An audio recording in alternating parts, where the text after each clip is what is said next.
唔知你知唔知道 make me go、make me went、make me going 同埋 make me to go 邊一句先至啱呢？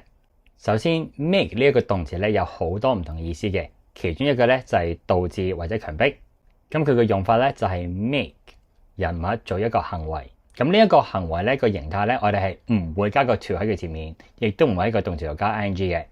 亦即係話個行為咧會用最基本形態動詞出現，亦即係 bare infinitive 零不定詞。This movie makes me cry. Everything makes her laugh. His stories make me doubt him. 如果用 make 作為動詞呢啲句子有時態上嘅改變咧，我哋只會調整 make 呢個時態，而唔會喐行為嘅時態嘅。簡單過去式 This book made me cry.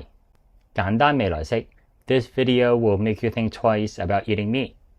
過去進行式 She was making us watch her videos.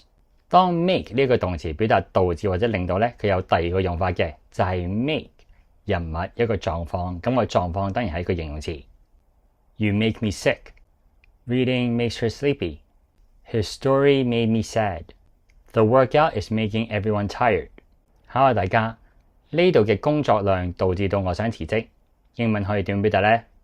學到新嘢記住幫手 comment、like 同埋 share。想揾私人英文報導師咧，就歡迎私信我。想支持我繼續拍片或者想輕鬆地揾翻啲過去拍過嘅題材咧，就歡迎訂閱我嘅 Patreon 平台。咁每個星期咧都會有會員專屬嘅影片嘅。